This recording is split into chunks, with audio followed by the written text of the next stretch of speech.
Dok su mi još friški dojmovi, evo par riječi za novi Chanel Chance Eau Splendid. Odmah ću reći da mi se sviđa. Stvarno je super i totalno mi je nekako u duhu Chance linije.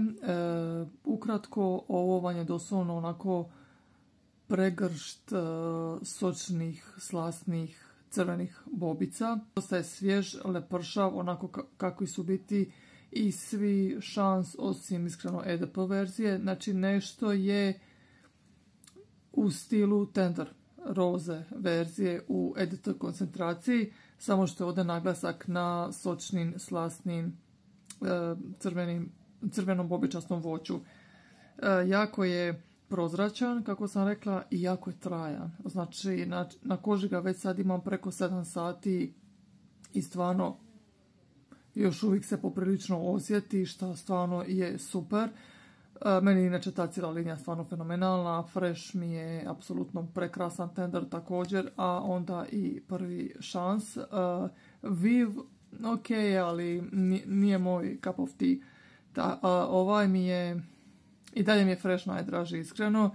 Tender i Splendide su mi tu negdje dijele, možda čak i zajedničko mjesto. Znači, Tender je više nekako cvjetniji i ženstveniji, možda mrvicu ozbiljniji u odnosu na ovaj koji je onako iskričao, slasno sočan, prozračan, girly, možda mrvicu onako neozbiljan, ali i dalje on ima tu profinjenu eleganciju, tu prekrasnu prozračnost, to ima nešto neudoljivo u sebi. Tako da stvarno, jedino što mi je žao, što iskreno očekivala sam da će biti nešto što kao nisam do sad isprobala, nešto što onako da će me baš izuti iz cipela, ne znam, ali opet, bez obzira što podsjeća na ove, kako ja kažem, pinky mirise, tipa Miracle, Bright Crystal, znači taj žir mirisa, opet je drugačiji, opet ima tu izraženiju slasnu sočnost od tih crvenih bobica, bobičastog voća.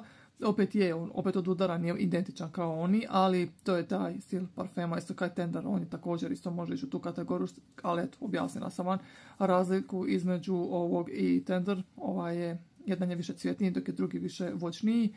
I to je ukratko ta razlika.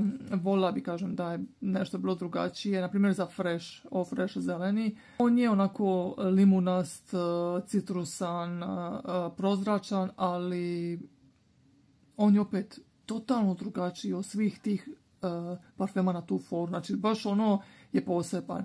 Ništa nisam probala njemu toliko slično. Eventualno bi možda rekla da mu najbliže dolazi Versace Versense, ali opet su drugačiji. Tako da Fresh ima nešto ono, ne znam, posebno je drugačije. Dok Tender i Splendid opet imaju nekako više sličnosti sa hrpom drugih parfema na tržištu u odnosu, na primjer, na taj Fresh.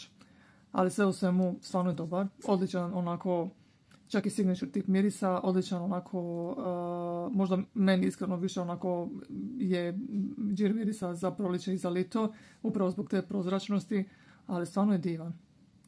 Divan, trajan, ugodan, lepršav, propošan, girly, stvarno je dobar, ali da me sad izcipala da ga moram imat, nije.